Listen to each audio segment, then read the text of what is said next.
Hey, you back? Yes, we're back. Yay.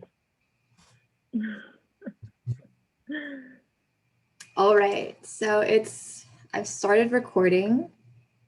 Okay, cool.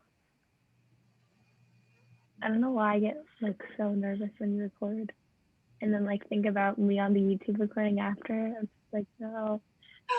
Yeah, I try and cut out as much of like a random chit Yeah, chat. I think so. Sometimes I leave a little bit in. For fun. Yeah, we're funny people. Yeah, we are. Okay, let me do this. Let me throw a reminder in the CS Discord. Okay, yeah, that works.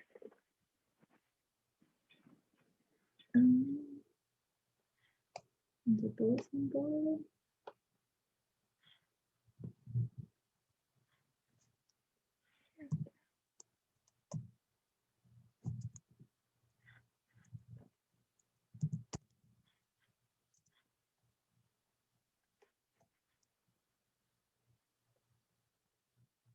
Okay, it's officially 6, but we will wait just around 2 minutes and then we'll get started. Hi. Yes, the chat. We love the chat.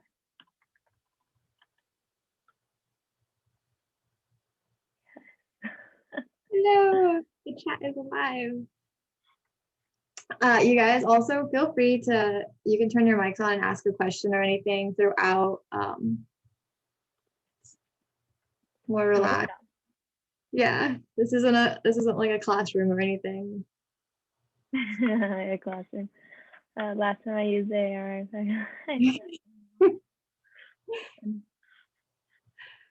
So I hope got their like Unity set up. Did anyone have issues or questions with their setup process? And if not, it's totally fine. You can follow along. And we also have the part 1 of the workshop on YouTube. So even if you just want to follow along here and you get lost, you can totally catch up later. Was there a setup process? I kind of just chopped in.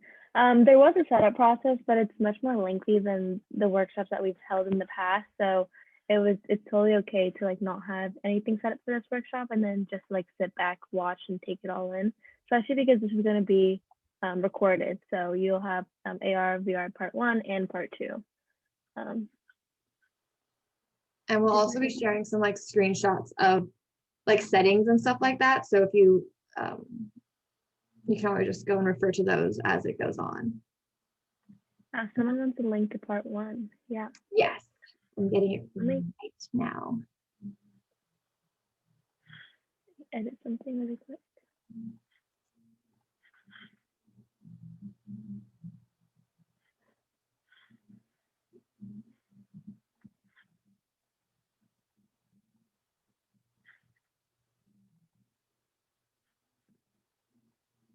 Cool.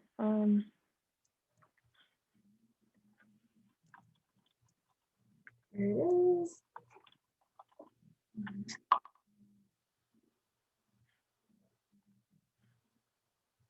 Yeah, and I'm also going to send in a Google Drive where all of our workshops have taken place, so you can see like the web dev one, mobile app dev, and all of the good stuff that's been going on.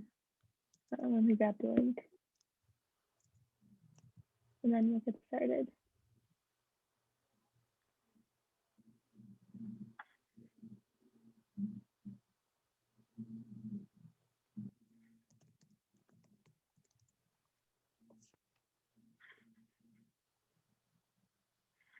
Okay.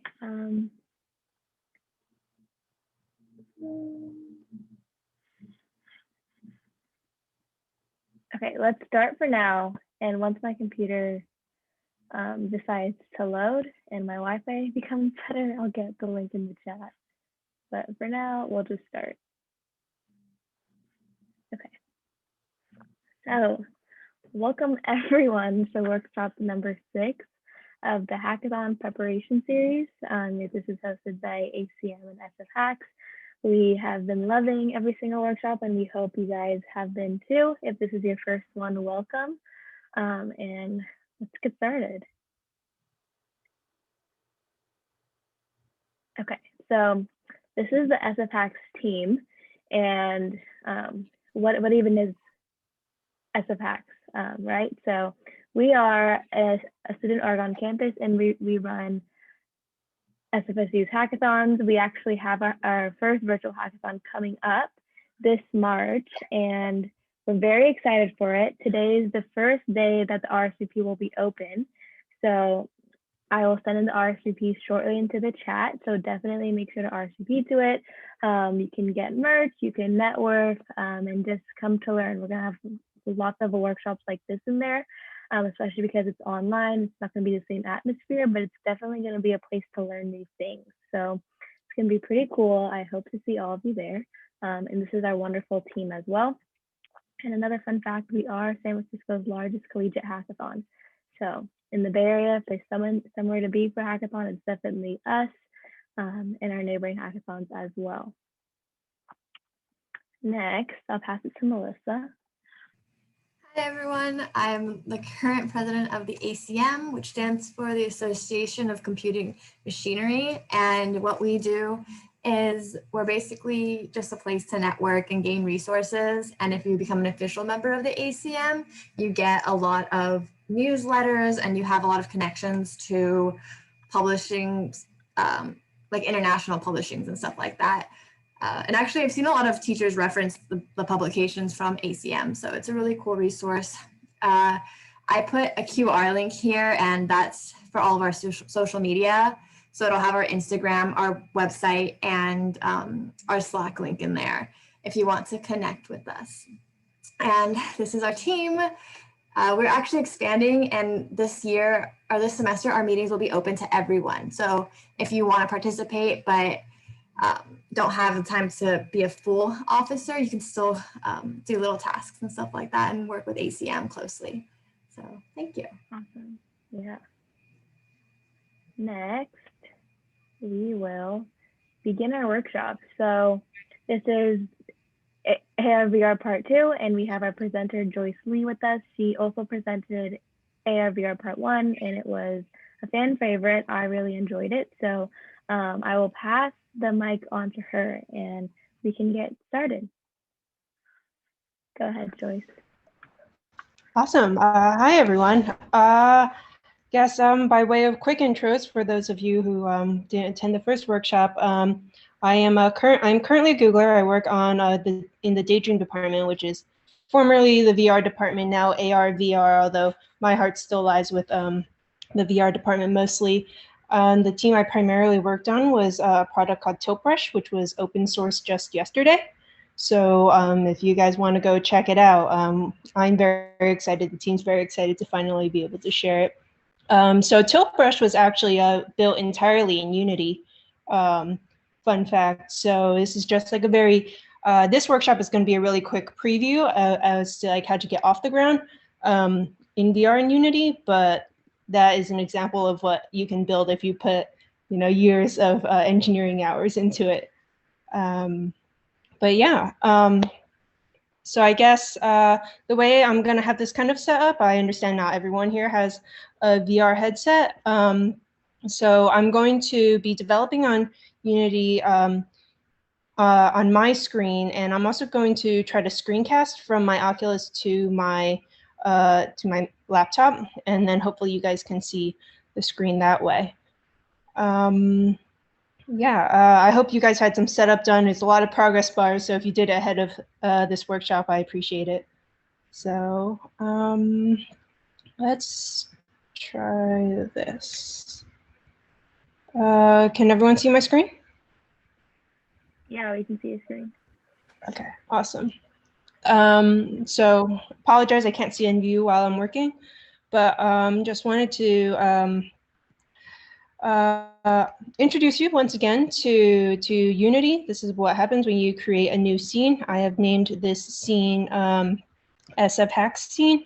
And just as a little bit of pre-work, there were some build settings and whatnot that had to get that I asked you guys to change and ahead of this workshop. And the reason for that, if you haven't noticed, is it causes a lot of textures to get recompiled, which is a little bit time consuming. So assuming all of that's set, I would advise trying not to touch it as much as possible. There are also some player settings. So just to double check again that you have all of these. I tried to get a mock headset working, but apparently Unity's support for that is not fantastic yet. You want to make sure you have this Oculus One if you're developing on a Quest or on a Rift, which is what I'm doing today. So to get started on this, I've already imported it into my project, but there are a couple ones here that you want to make sure you have so that you can access all the additional packages and menus and scripts that Unity and Oculus have provided already. So the first one is you do want this XR plugin management, which is what it's where we get a lot of. I use this plugin management in my first workshop as well. It provides a lot of support for both AR and VR tracking and whatnot. The second one that you need is the, in this case, is the Oculus XR plugin. It should be alphabetical, but the Oculus XR plugin, because once again, in this case, I'm developing on an Oculus, so Oculus has been kind enough to develop these this integration into Unity for us. And the last one is a little bit harder to find. You will have to go into this advanced menu over here and then select show preview packages, because this is still technically a preview package. And then the one that allows you to find is this, where is it? XR, this one, this preview, XR interaction toolkit. And you'll see that it's, they make very clear that it's a preview. So what preview means is that Unity is still actively developing, is still actively working on it, which means that it might change. If once in a while, it'll provide an update. If you update it, they might change the API, which means you'll have to go back and update your project, and that happens more frequently than they do with non-preview packages. But if you don't update it, then it's probably fine for a while. So yeah, you want to make sure you have all of those before you jump into creating your scene. One more thing that you'll want to do before we get started is you'll want to go to the asset store. So I already have it open, but you can find it under Window, and if you go to Asset Store. So the Asset Store is just, it's a place where all sorts of developers can publish things that they built. And some of them are scripts, some of them are tools, and some of them are assets. And so as someone who does not have a ton of assets lying around, what I like to do, or this is a search that I like, and it's a company that just puts out small assets. Some of them are paid, of course, but you can filter for the free ones. And just pick a set that catches your fancy. I checked out a few of them, and the one that I ended up getting was this desert one, just because it was super simple, just something to get off the ground with. But once again, there are tons of options. So whatever you want to be playing within your VR scene, feel free to pick something else and follow along using that. So going back to our scene, let's get started by adding, going to add an XR rig. So this rig will basically represent your character in space. So you can either choose a room scale rig or a stationary rig. And honestly, they're pretty much the same thing. I think that they have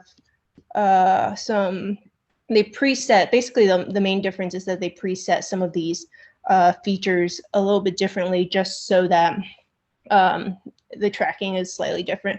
But I went with the room scale one because I have a Quest and I can move room scale. If you have an Oculus, you may want to choose stationary, but they're very similar.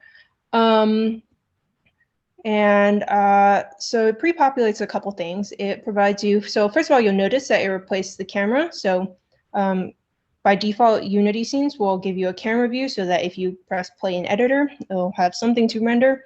But in this case, since we indicated that we wanted to be working in VR, it replaced that camera with a VR camera, which you see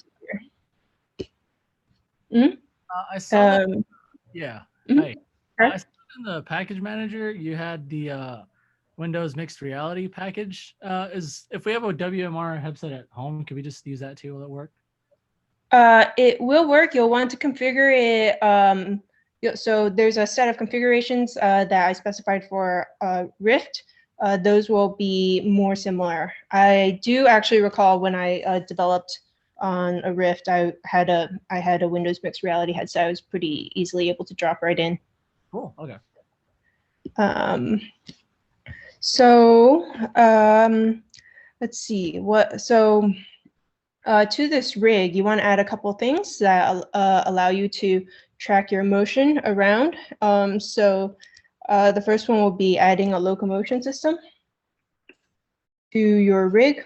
And you'll see that it's asking for a rig right here. And you can provide that to it. And then going to these cameras, it provides you this, by default, provides you this track pose driver, and it's labeled new input system. I'm going to advise that you remove that and then just go with the old one. So you can have a track pose driver. You see it pre-populates a couple things. So for the camera, this will be the device itself.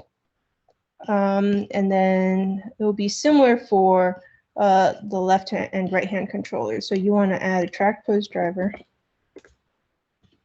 except that these will be controllers. So this one is the left hand, and this one is the right hand.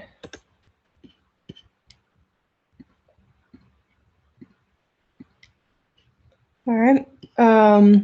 So you can also go ahead and remove this XR action-based XR controller because you have a device. So you want to use the XR controller, the device-based one, because if you have a headset, I suspect that this action-based one is a part of Unity's move to allow for hand tracking, which I think is very neat, and I think it's kind of incredible. Like I remember, 4 years ago when I first started working on this, anything hand-based was just not feasible at all. Like we had no idea where your fingers were, which fingers belong, like which fingertips belong to which fingers, and now the hand tracking, especially in something that's like a mobile device that's usable, I think is pretty incredible. But at the end of the day, most games and I guess fine control interactions, controllers still work better, and so I would advise with starting with that first. So you have a device based, you have the track pose driver. Okay, so I guess one last thing that I usually like to add to the rig is I like to add a snap turn provider. And so what this does is that it allows you to hook up a button to rotate, like using the joystick, basically, in this case, to allow a person to rotate their scene instead of rotating their body. And you can imagine this is useful for things like if you were playing a game, like a punching game, and you were punching right at your TV, maybe you don't want to do that. So you can rotate your whole scene so you're punching at somewhere where you have a little bit more room. And so the way you can do that is you can just add a controller here. You can add one controller, you can add two controllers, but I'm just going to add the left-hand controller to this. And then it's also asking for a locomotion system, so you want to provide that as well. I advise saving regularly because Unity doesn't have great backup files and can spontaneously crash at times. So whenever you remember, I would advise that. All right, so I'm gonna try to get this to build on my device and see if I can show you just this very blank scene for now.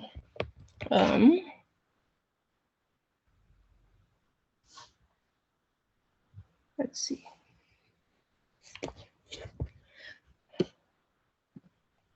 All right. Can you guys see inside my headset? Yes. Yep. Yeah, we can. Okay, awesome. Basically, when you hit build and run, it's unfortunately, I'm on a MacBook, so I can't play an editor and see what's going on at the same time. But if you're on Windows, you can do that. You can use the Android device. It's like a debugger. I'm actually not super familiar with it, but you can see what's going on. You can basically, if you've used Unity and Editor before, you can examine what's going on in the scene at the same time as when you're interacting with it. You're doing this with a Quest personally? Yes, this is a quest that I'm working on right now. So you can see. Run it because it's running on board. Yes, so it's running on device. That's correct. So you'll see I have a completely blank scene that I can look around. I can move a controller around, but you can't see the controller at all. So it's a start. And then you can quit. All right, so coming back to here, let's make our hands show up. So you can go back to the XR controller, and you'll see here that they have a model option. And basically, the Oculus package comes with some models. So that's left hand, and that's the right hand. So can provide something for it to show up. I also noticed there was something weird about my left-hand controller, and that would probably be why. So now that's all set. So now we can move around the scene, but there's not really anything much to look at or much to do. So what I'm gonna create now is I'm gonna create an environment. Install. And then start by adding a plane to that. So this would just be a ground plane. Can make it as big as you want. Make it go to infinity. Oops. Not what I wanted. X, Y, Z. Yes, there's no Y. That's fine. So you have a plane, and there's a material, so you can change this to whatever color you want. So I want to work in kind of a sandy environment, so I'm going to create a new material.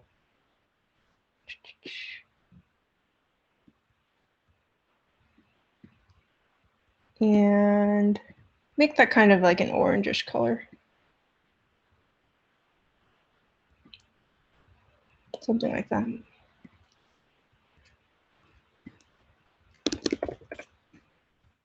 then go back and apply that to my plane. Cool, so now I have kind of a ground. I guess, so I mentioned that I went and to this asset store, I picked the desert asset, the poly desert asset. And so after importing, after selecting import and then getting all of these assets, they were placed over here. So they end up in just your project assets. So in this environment, let's see, I'm gonna go to the prefabs, gonna pick, let's pick a rock. That's big. Maybe that'll work. And then maybe grab, let's see, let's grab a cactus. All right, I have no idea how big these will be, so I guess we'll find out when we hop into VR. Then you can rotate. There are little controls over here in case you don't want to type numbers for the transform. And yeah, what I'm also going to introduce right now is, Unity has built a simplified way for us to do intersection detection with UIs. So you can go into UI, so right click once again on hierarchy and go into UI. And you can create a canvas. So you'll see that it gives you both a canvas and an event system at the same time. So the event system, it handles any clicks or hovers or whatnot that occur on this canvas. I'm also going to create a little background for this canvas just so that we can see what's going on. Also, I'm sure they made it huge. Oops. So let's scale this.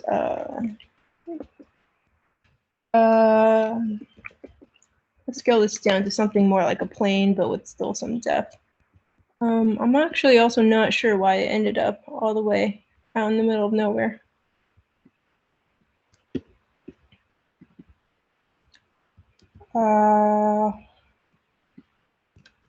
Strange.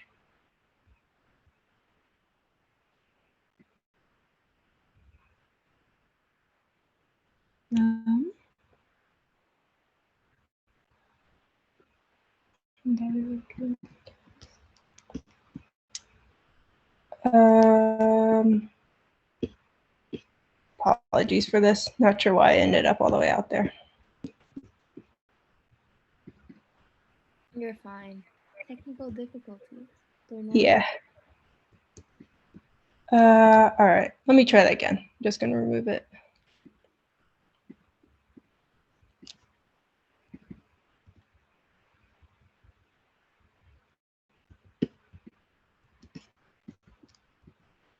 Someone in the chat asked, can you reset the transform?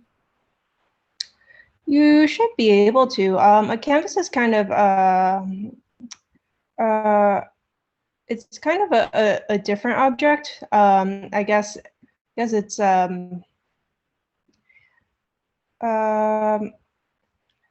for most objects, for most game objects, there's a transform attached, and that you can reset. I'm actually not 100% familiar with this. So the reason for why I was unable to change it was because you can select whether it's screen space, which means it doesn't really have a transform, it's just kind of plastered to your face, or you can choose world space. So in this case, I do want a world space since we're working in VR, and the camera I'll give it is just our main camera. And then I can set the position to something a little bit more reasonable. And then once again, I'll add that box. Oops, not a sphere.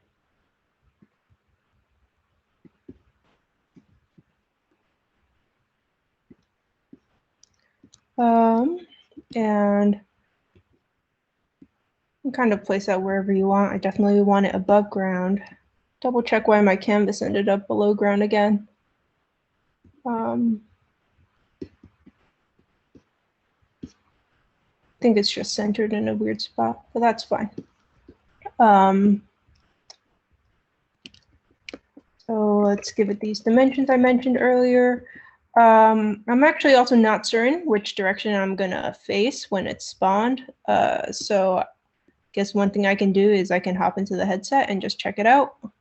But I'm going to shift this all just a little bit before I do, just so I don't end up standing in the middle of it.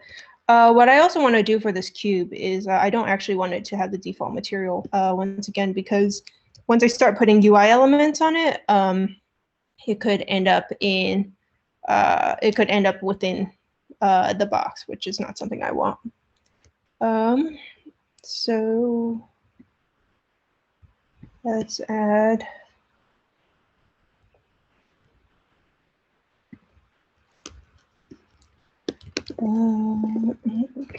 I'll just call it canvas. And so what I want is this to be transparent, and then I can pick maybe like a gray kind of transparent color, just so I can see that there's something there.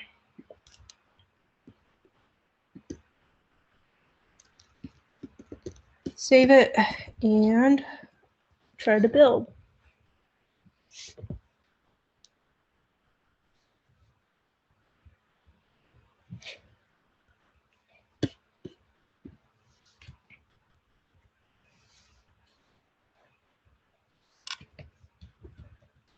Oops, error headset, no.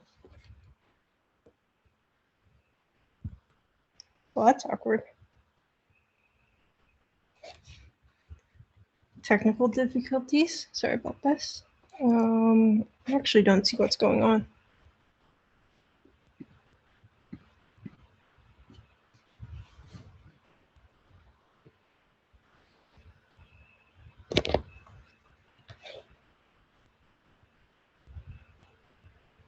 All right, well, it decided to fix itself. Cool. So you can see where I ended up. You can see what I have added. So hands, now we have 2 hands. This is our canvas that you can actually see that our ray intersects right into it. So we're going to start adding things on this canvas that we can point at and click on. And then you see we have just objects around us that we can interact with.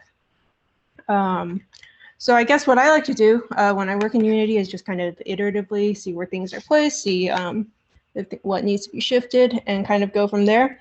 Quite frankly, like these device builds, they take a little bit longer, but it's not, I guess, terrible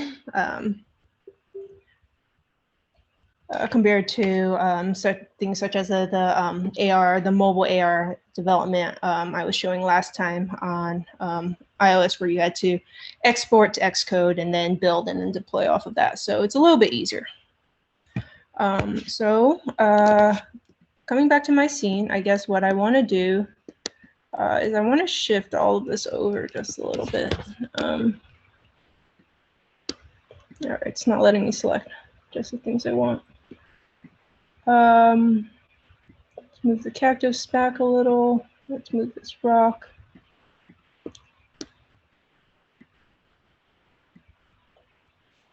And then also the canvas back a little. I want to also rotate this rock around a little bit so that we have this stoop to work on, and I'll show you why in a little bit. So something like that can always readjust.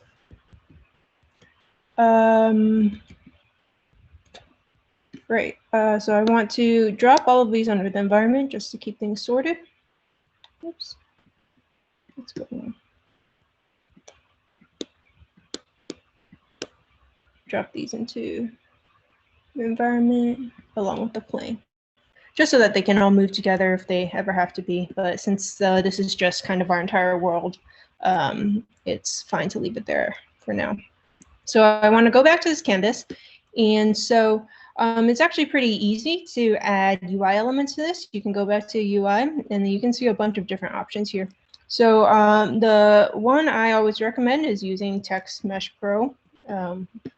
I don't know why they spawn it ginormous like this either. But you can scale it down to something far more reasonable. And then, all right. I'm actually going to drop this under the cube so I can zero this out a little bit more easily. What did this end up becoming? Oops. Is something reasonable? Nope. Let's do something like this. So I guess they don't label it super clearly, but this transform that they have is always the local transform. So in terms of the scene hierarchy, it's the local transform. So the delta to the parent of the object. In your code, you can also get world transform, but that is what is relative to the origin of your entire scene. So basically, if you take all the transforms up the hierarchy, that's what the world transform is. Let's see, I want that Y to be a little bit smaller, but I can also just change the width. Let's call this, actually, let's make this, that's fine. And then, so if you expand this button, you can go into the text. And so what I want to call this, cactus toggle.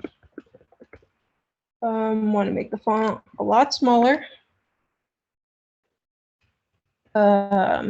You want to be careful with text in VR, just because of the screen door effect, and also just like being conscious of the resolution of the screen. So I'm on an Oculus Quest 1, which the resolution isn't quite as good as the Quest 2, but in any case, using small text in VR can quickly lead to just kind of like visual discomfort, eye discomfort, and eye strain. So just want to, if you have text, just make it a little bit larger than it really has to be.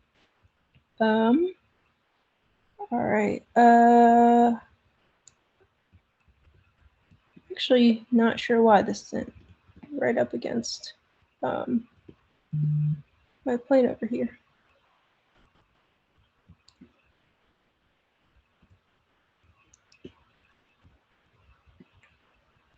Apologies, this weird canvas rotation has kind of caught me off guard. There will be a way to clean this all up, but I'd prefer to move forward with the VR relevant parts of this and just rooting through Unity transform madness. So what I want to do now is I want to add a script. So the script I'm going to add is going to provide just all the interactions that this canvas can do. So let's just call it GUI.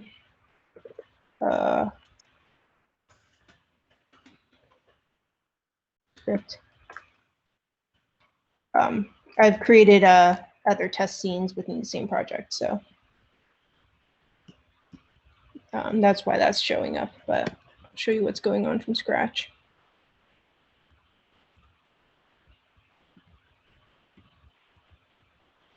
So when you create a new script, Unity kind of generates these defaults for you for the script, for the class. And so the only additional thing we'll be needing for this one is the UI. Let's see. So for this toggle, let's just do something really simple with it. Let's just make the cactus appear and disappear. So we'll need a handle to the cactus. So it'll be a, for those of you who haven't seen this before, serialized field just means you can have a private game object that is exposed to the editor for the script. And then I want to add a new method. Add a new method that's just something super simple. This has to be public because we want to be able to access it in the editor as well. But just something super simple. So toggle cactus. Oops. And then this will just be, you want to get the game object. Sorry, my autocomplete's weird. And then all game objects can be active or inactive. So active means that they're visible, all their scripts are running. Inactive just means that none of it is running and the meshes are not visible. The query for whether or not it is active is active self. And so very simple start to the script. Now we can go back, make sure that compiles. And now you can see we have this game object here that we can attach our cactus to. Then you want to go back into this button that you have. And you see this button has an on-click list. And in this on-click list, you can add basically actions that will happen when it's clicked. In this case, we want to bring this canvas over, and then you'll find our XR GUI, and then this toggle cactus that we mentioned earlier. And that's all it is. It will now toggle the cactus on and off, and I can build and show you that, but I will first add one more thing. So I want to also show a giant slider, I guess.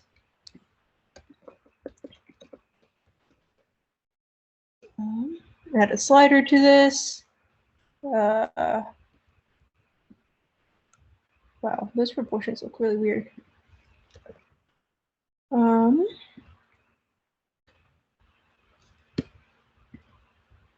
wonder why that is. Oh, it's inheriting some of the cube's stuff. Okay, let's try this. Let's move it onto the canvas.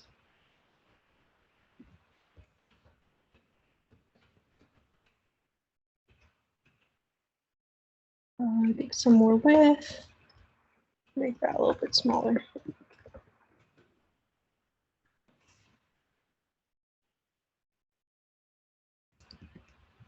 Apologies for this rotation again. And let's rotate this 90 degrees so it's a vertical slider. Put it somewhere on our plane, more or less. I want to make that a little bit smaller. And so basically what I want to do with this is I'm going to make it adjust the size of this cactus. So you can set things like the minimum value and the maximum value. And then you can also set its starting value, which in this case, I want it to be set to 1. So going back to this canvas script, this GUI script that we have, I already have the canvas, sorry, the cactus game object, which I want to control.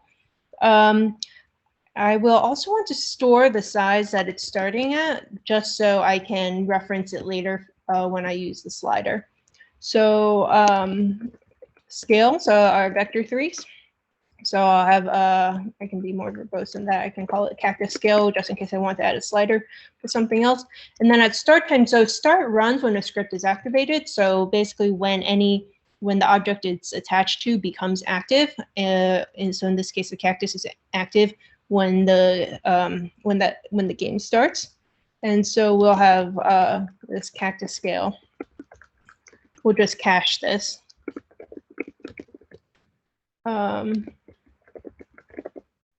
We want the local scale because it's relative to the plane that it's on, the environment that it's in. So I'm going to add one more very simple method, scale cactus. And this will take the flow that is coming from the slider. And then I'll just do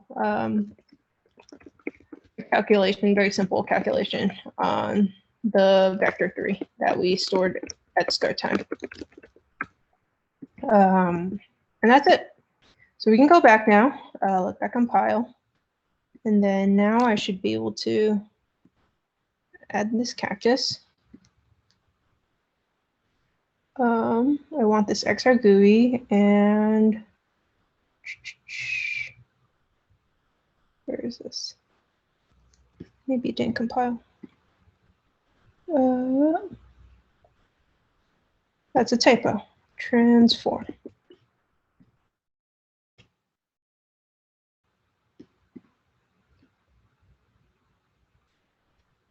Am I misspelling transform elsewhere? Transform.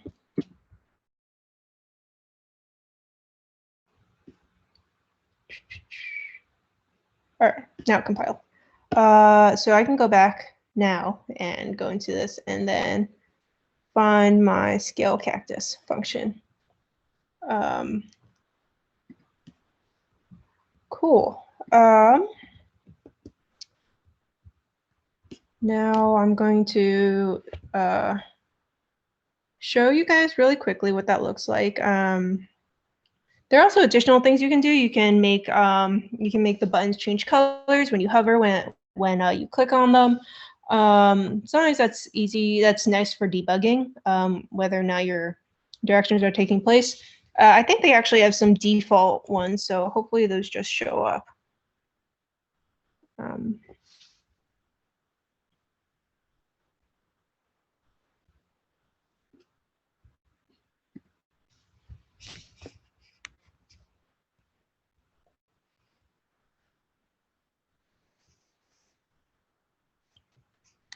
Sorry, just getting back to this casting.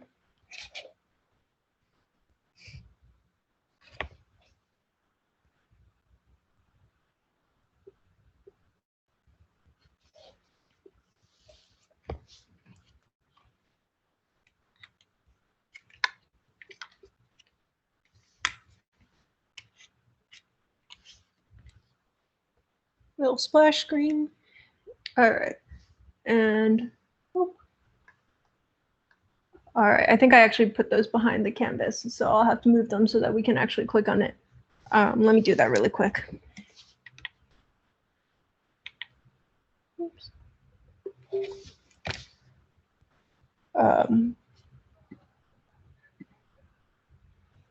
Let's see.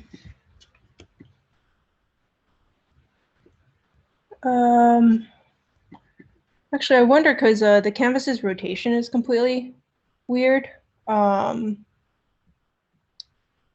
Let's see.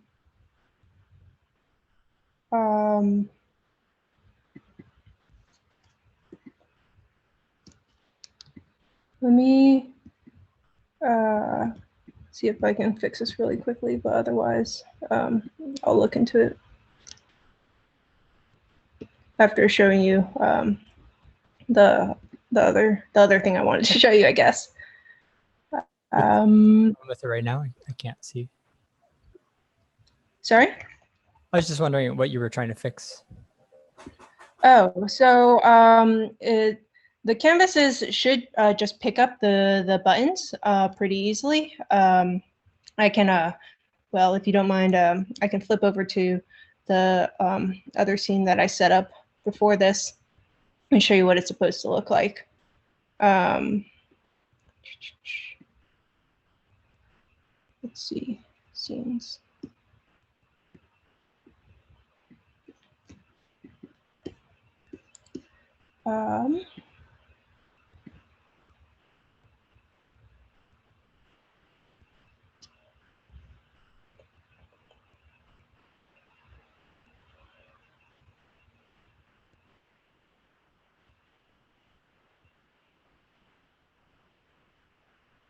Yeah, I think the canvas that I added to the scene that we were just working on has a strange rotation.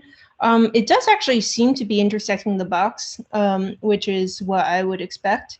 But those buttons and sliders that I added were on top in terms of the depth. So I'll look into why that doesn't seem to be interacting as it should. But I'll show you what it should look like when it works. So you have the same box here, slightly different cactuses, slightly different rock. But I have this toggle, and you can see that when it's pressed, it turns gray, and then the action happens. And then you have the slider you can also interact with. That does, you know, very basic, but it applies the float that we had set.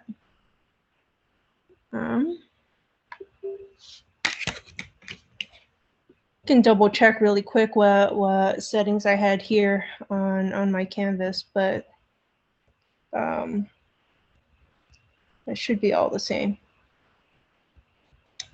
That might be what's missing. I think I need to add a raycast element to this.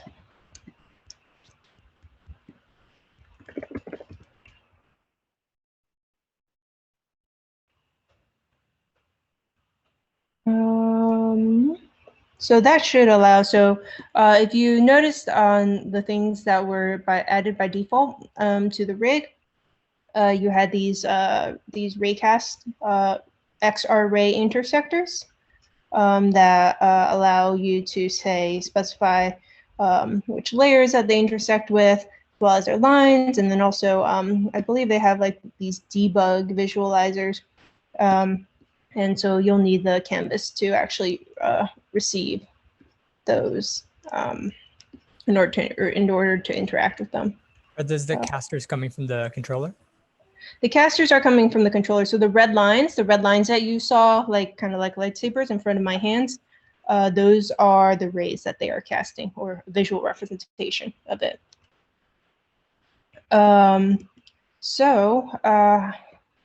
I guess there was another toggle that I'd added, another slider that I'd added in my other example, and that controls the lighting. So I can go ahead and do that here now as well.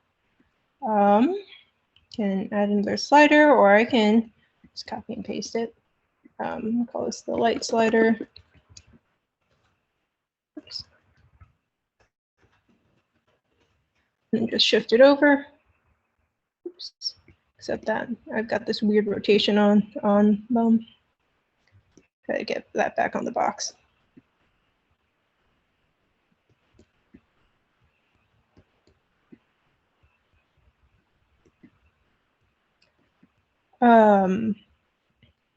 Yeah, I guess that's the other thing too. Maybe I'll put everything just slightly in front of the box just to make sure that intersector actually hits them instead of hitting before they hit the box.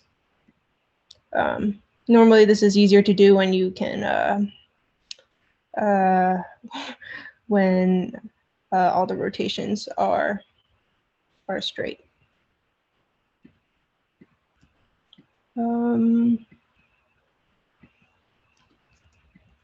So not sure what happened to my button.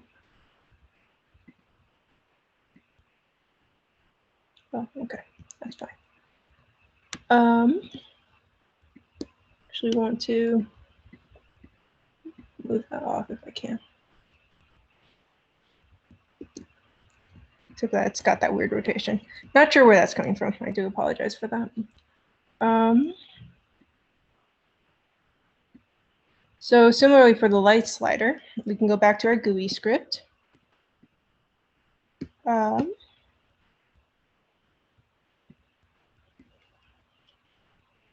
And add another one. So add another function. So we have public void scale. Let's call it just like scale light intensity. Then we can add float scale. And for this, you can, let's see, you can access a couple things. So what I want to do is I want to change both the light of that I'm using in the scene. So you can, once again, add another serialized field. And this is just the light. And I can scale the intensity. So I maybe want to do something like scale. So if I just do scale and it goes 0 to 1, it can get really dark. So maybe I want to do it divide by 2, but add 5, just so that it gets dimmer but not completely dark. The other thing that you can do is you can change the color of the skybox, and so you can access this by going to doing render settings, and then access the skybox this way. And then there are a bunch of attributes that you have to access by name, but then you can, and then it's actually inspectable. It's also in the Unity documentation. But so something like exposure changes basically the it's a feature of the light box, and it's basically like the dimness, the exposure for cameras. So you can change that, and so in this case I will make it scale, but I also lower bound it by 0.3. So once again, very simple small function. We can go back. Hopefully that compiles. Hopefully no more typos. And then now you have this light. And so I just want to use this directional light over here that's lighting our entire scene. Then let's go back to this light slider. So I just copy pasted it. So I don't actually want that one. I want to use the scale light intensity.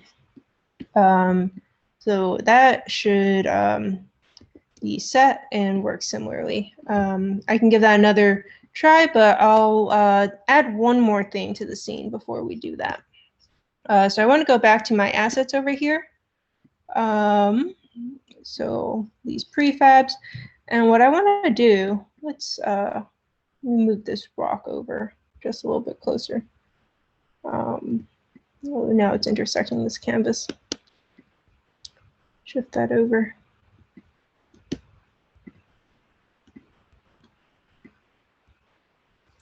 Oops. Guess they really are not parented. Shift them all over. And what I want to do now is I want to add a cactus to the scene. Where'd it go? All right, that's not helpful at all. Move it closer. It's also massive. Okay.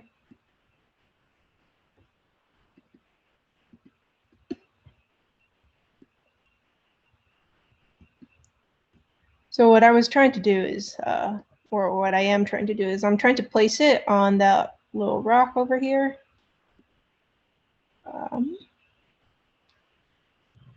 And scale it down to something reasonable.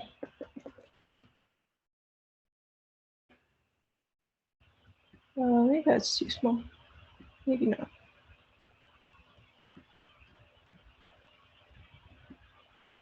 Oops. Let's kind of place it down.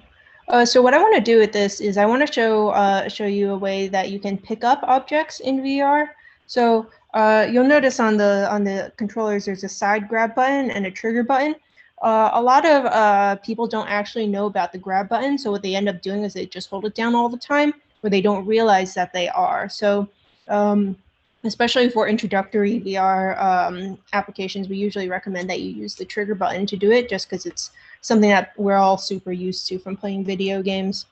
And so what I want to do to this is I want to add a rigid body to it because I want it to use Unity's physics engine to drive it, but I do want to turn that gravity off. Then I also want to add a sphere collider because you can see that this is kind of a complicated sphere. And I don't really want it to try to do all the intersections just on the mesh. I think a sphere will be sufficient in this case. Where's my sphere collider? Oops. Usually there's a visual for it.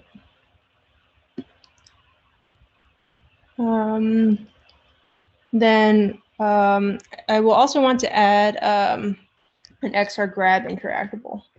So this is what allows your controller to, so this is the script that allows, that takes care of everything of you basically being able to point at something and grab it with the trigger. It actually flies toward your hand when you do that. So you can add things. It's asking for your colliders. Then I think those are all fine. Kinematic. You can throw and detach, retain here.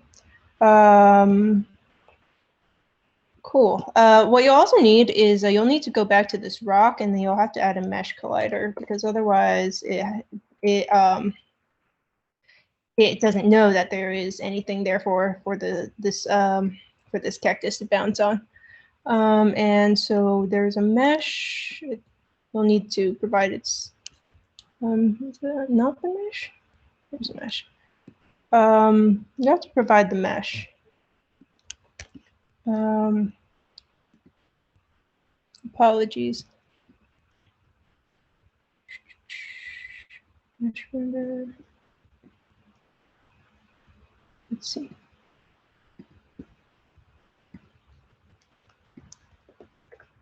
Let's click here. Yeah, and there we go. It finds the mesh automatically. And so this is just it applies to the mesh of this this entire rock. You also want to apply that provide a mesh collider for the plane, just so that the rock can bounce on it as well. It looks like there was one provided by default when I created the plane. I think that's all you need to get the cactus to be grabbable. I might be missing something, but I'm gonna give it a shot and then fix what doesn't work.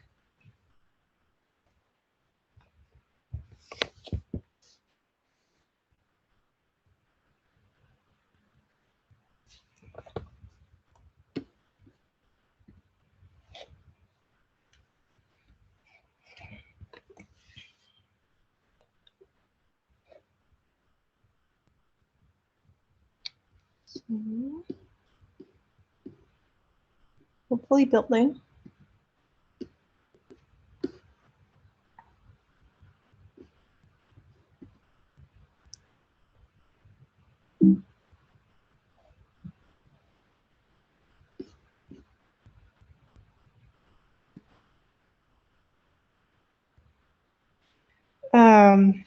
I guess also if it's useful, I'm happy to provide the reference project that I made to all of you as well to use as reference in your developments. All right, so you can see that I picked that up and it's kind of tracking my hand. And if I toss it, oh, it's floating away. So I probably forgot to turn on gravity somewhere. Can't grab it back. And you can see the, oh, so maybe there's something wrong with my toggle, my light slider. Can toggle this cactus now. Seem to be stuck in a state of eternal dimness, so I will have to look at that. I can toggle the cactus, and I can. Okay, so it appears that my slider got broken.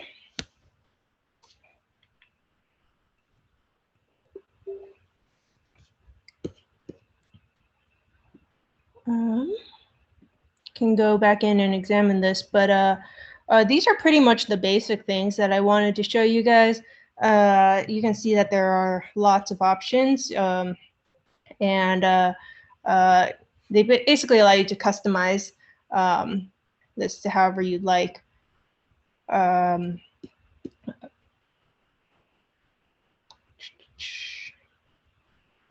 It's actually, that's probably why this is getting set to 0, but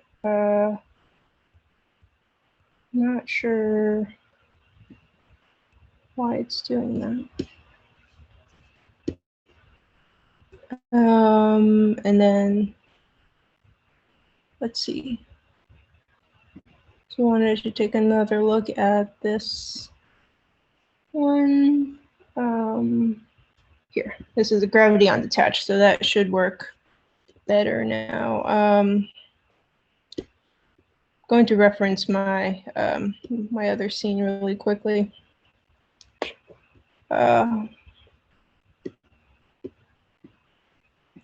Just to see why these sliders are acting funny.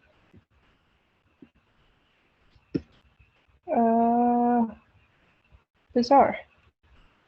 All right, so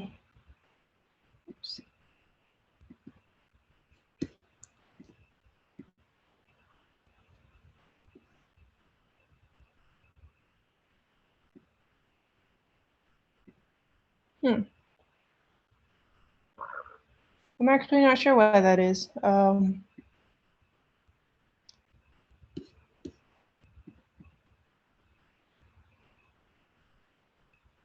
I'll look into that, but the sliders are activating. They're changing their values, and I can make one last build just to verify that the cactus is doing what I want it to do.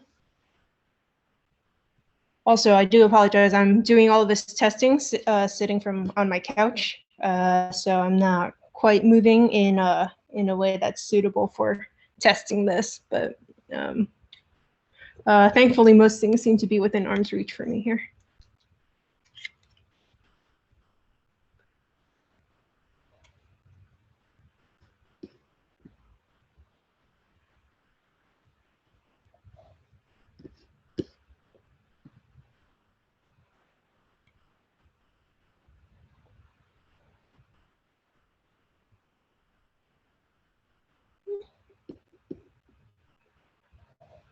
All right.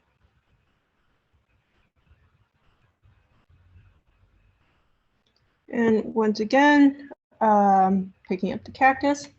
And there we go, giving it a toss. There's still something weird about the physics, as you can see from the way it's bouncing and rolling. I think that the mesh collider that I put on it is probably a little bit too small, given that it's rolling like that. But all of these things can be tuned. And so I guess to wrap up, I wanted to show you what a little bit of polish could do to something like this, just a little bit of tweaking to make things look and feel better. And this project I'm happy to share with you guys, or this scene rather.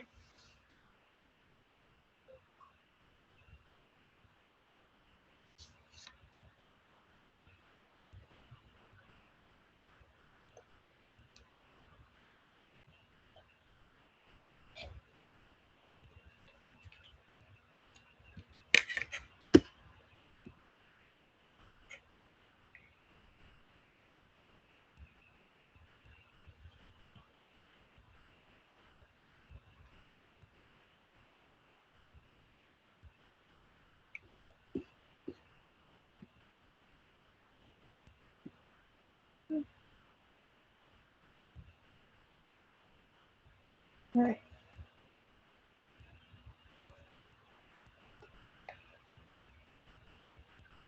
So slightly better positioning, slightly different cactus, slightly different stone. You can see that this slider is changing both the skybox color and the light intensity, as well as this cactus is properly scaling. And then this more appropriately sized cactus ball, I guess, does, oops, guess I hit that box, but it bounces off the mesh and rolls along the ground like it should. And so, yeah, all of these can be tweaked a little bit. The sphere collider on that cactus is better sized.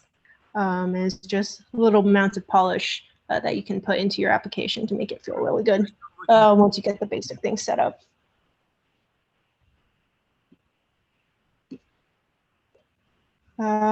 Yeah, hopefully that was somewhat informative, at least kind of helpful. So you know what scripts you have available to you from the plugins, from the libraries, where they should go, just basics of how to set things up.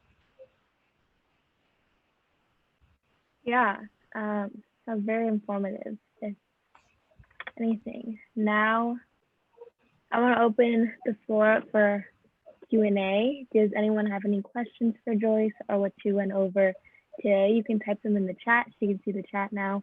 And if not, we'll move right along, but we'll give some people a chance to ask some questions. Yeah, and I'm happy to answer broader questions about just like VR development in general, or more like Unity specific workflows, or anything. Hi Joyce, I have a quick question. Mm-hmm. You mentioned you were a Googler. I'm curious, do you build AR VR apps for Google, or do you work internally on Google's own AR VR tools at a lower level, or do you kind of do both? So I guess my role has slightly shifted throughout the years. I started by working mostly on Tiltbrush, so that was VR application development. I worked then a little bit on AR application development, so things that you see like the Google Maps. We launched kind of like a leader, a Fox Guider, a little while back. We had to pull it for safety reasons, but applications like that. I currently work on a slightly more R&D team, working primarily in AR. So that's currently like internal tools and testing, but hopefully moving toward a product. The Google Maps Fox is very cute. Good job on that. Yeah, it's definitely an aesthetic. I enjoy working with designers on this too, just because it's easy. If you tell an artist you have unlimited resources, you can use as many polygons as you want, be as computationally expensive as you want. You can make things look really good that way. But when you're working on things like VR and AR, you're so constrained as far as that. So like people like the artist who made the Fox, it looks great and it's so simple that at the same time. I see a couple questions in the chat. Quick one is, can you use gizmos for VR? You can use gizmos. They only show up in the editor. But yeah, it's like any other Unity project. You can totally use them.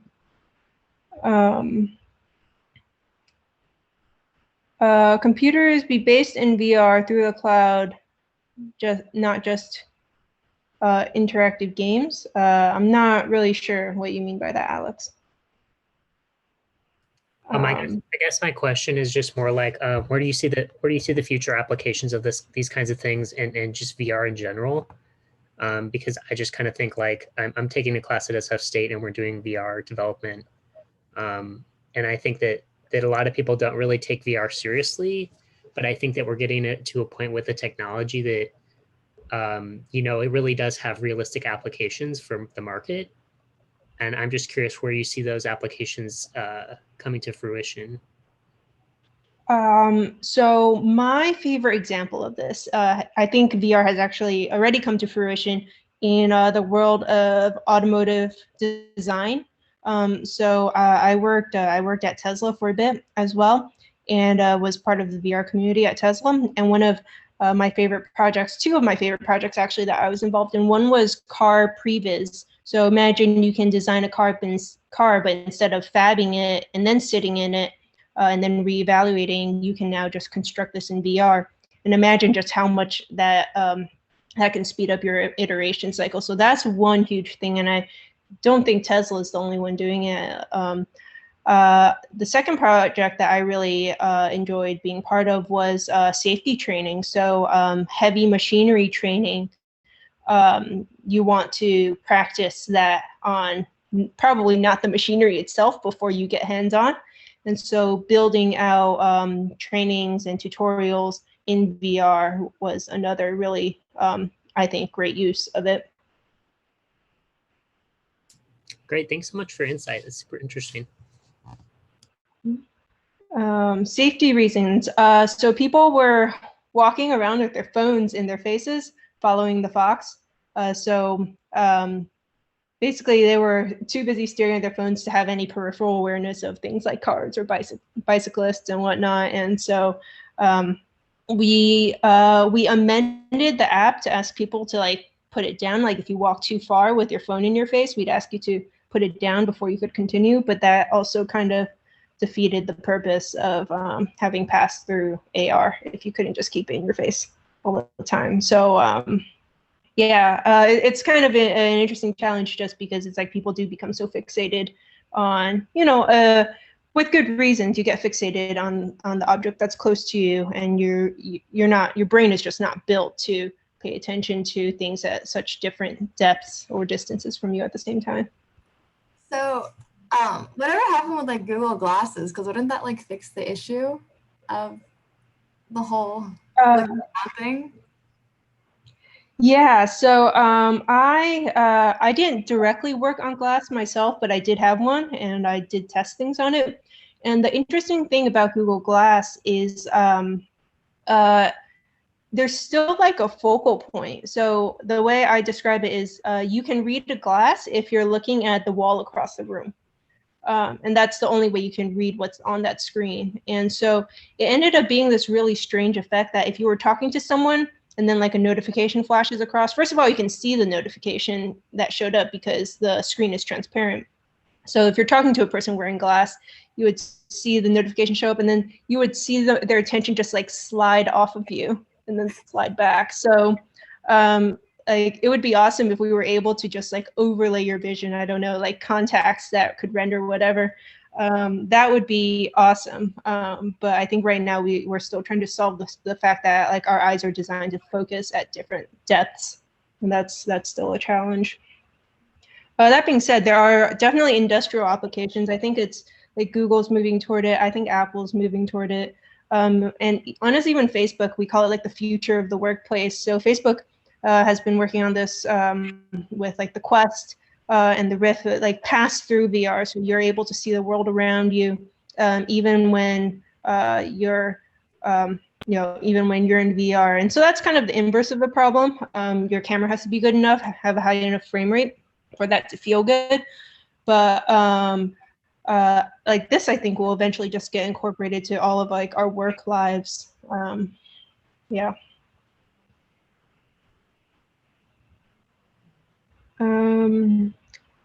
Instructions for setting up the Quest with Unity work for Quest 2. Yeah, so Quest and Quest 2, as far as development goes, are basically identical. The Quest 2 just has better hardware.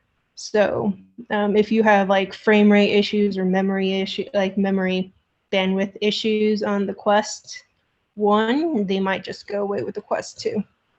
The Quest 2 also has a higher refresh rate, so it operates at, I want to say like 75 FPS sustained, so things just look and feel better. Favorite Unity game? Let's see. I'm biased. I like Topfresh. I don't really know if that's considered a game. I'm trying to think. I think like the best Unity games are the ones that you don't even know they're built in Unity, which is kind of like the dirty secret. It's interesting because when you compare it to things like Unreal Engine games, they have a look. They're designed to have that look.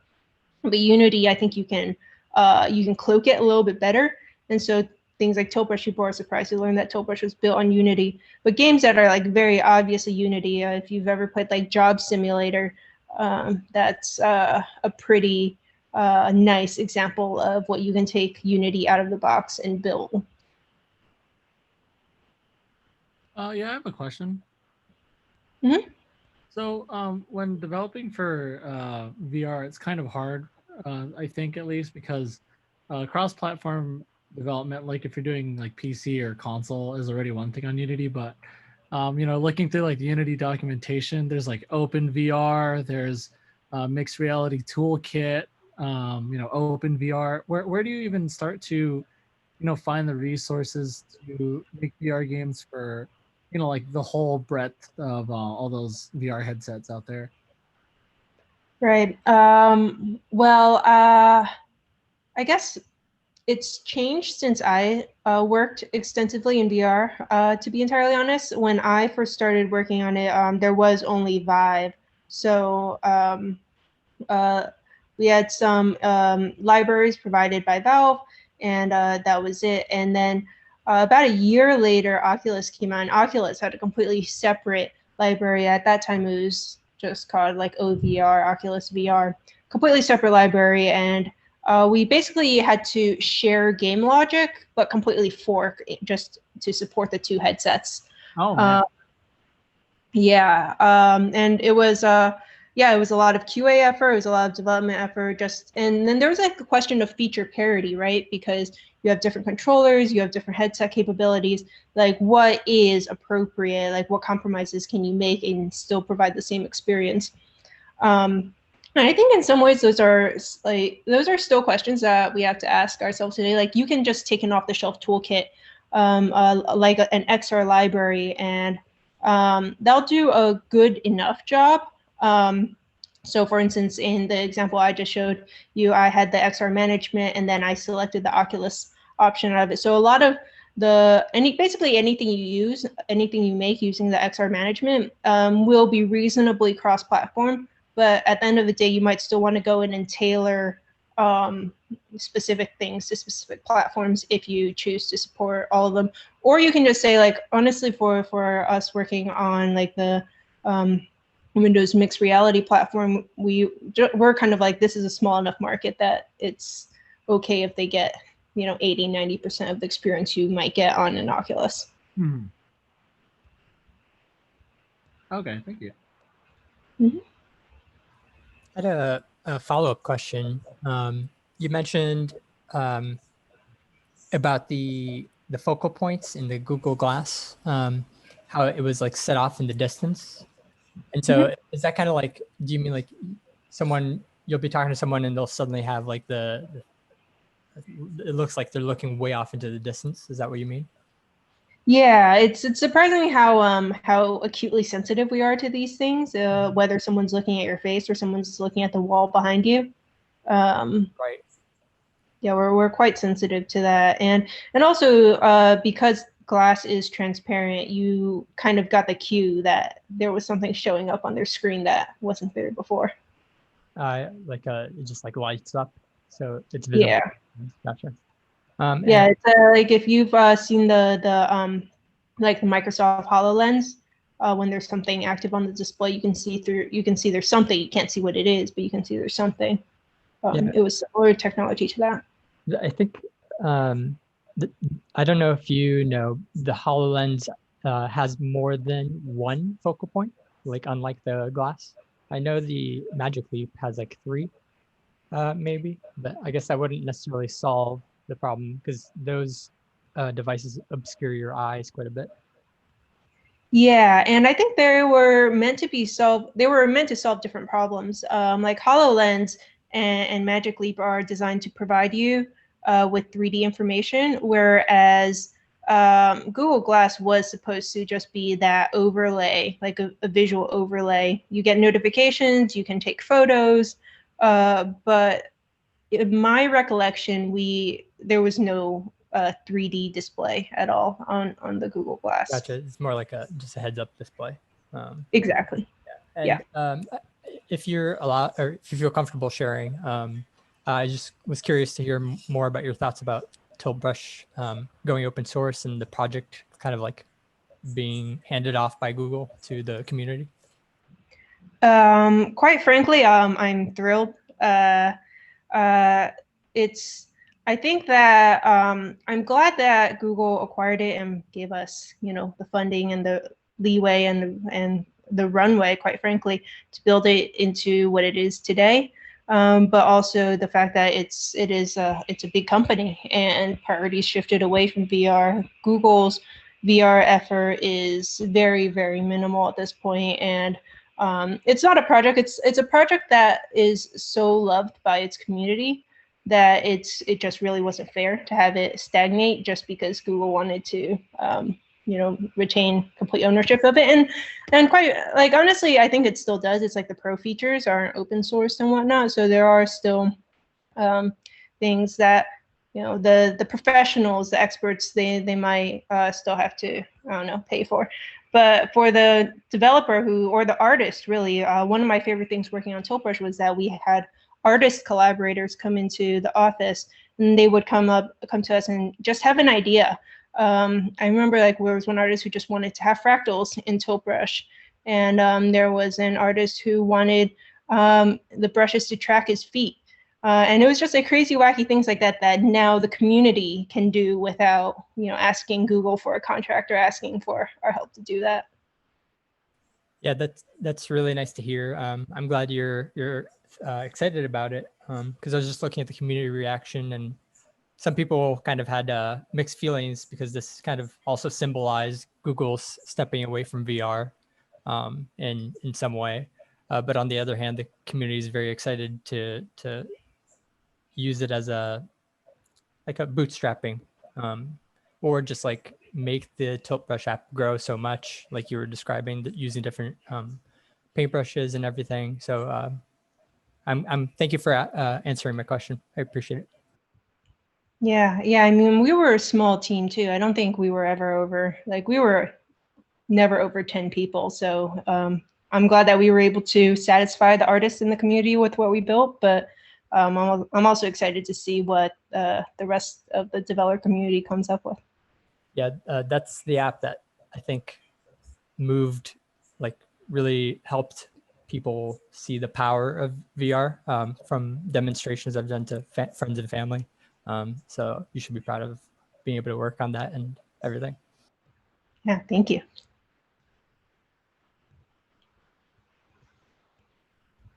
Any other questions? Someone in the chat asked, what's your favorite Pokemon? Favorite Pokemon? It might be Jigglypuff. I don't know, just a childhood favorite, I guess. People are saying yes. Okay, are there any other questions?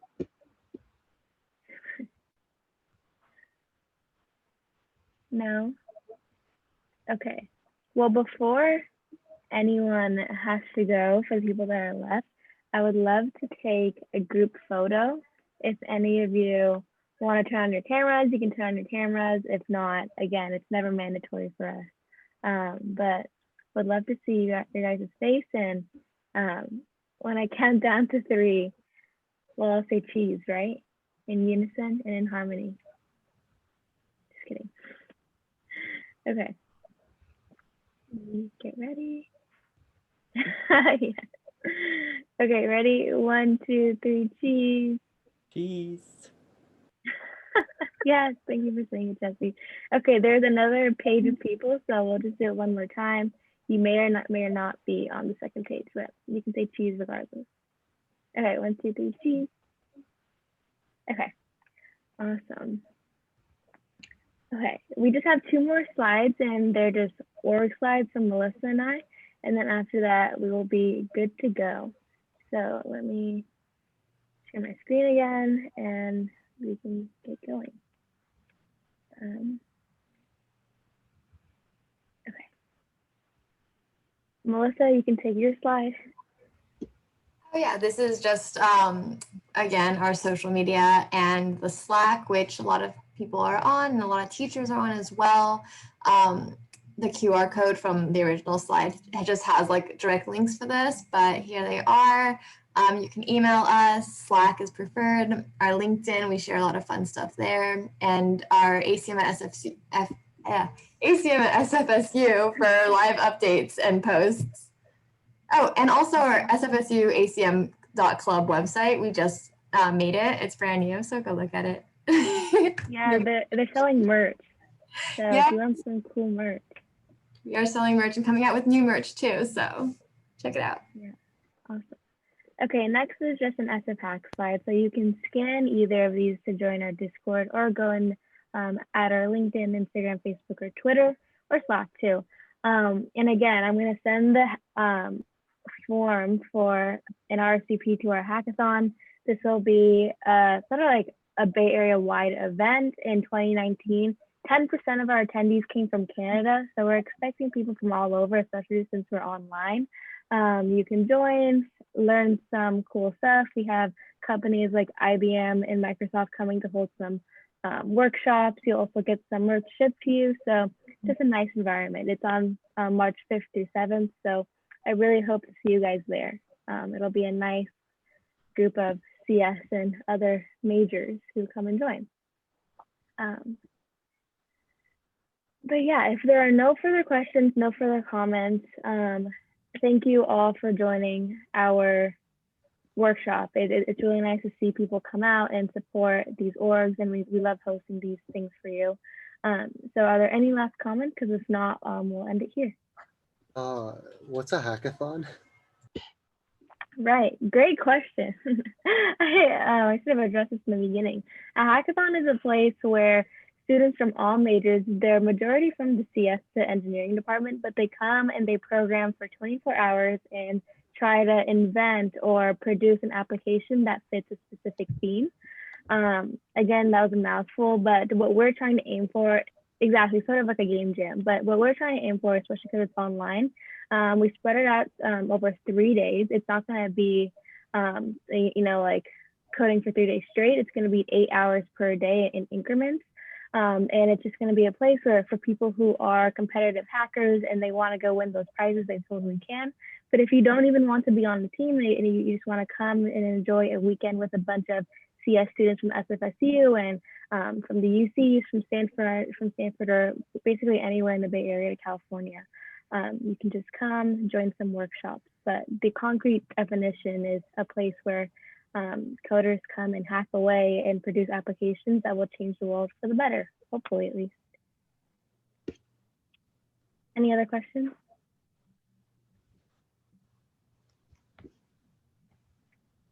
Yeah, Melissa has a plan already. If you're building a team, the max number is 5, but there is a minimum number. I guess you could just work by yourself if you wanted. But yeah, if you're looking for a community and you're trying to build one, a hackathon is definitely the place for you. And you don't even need to be experienced.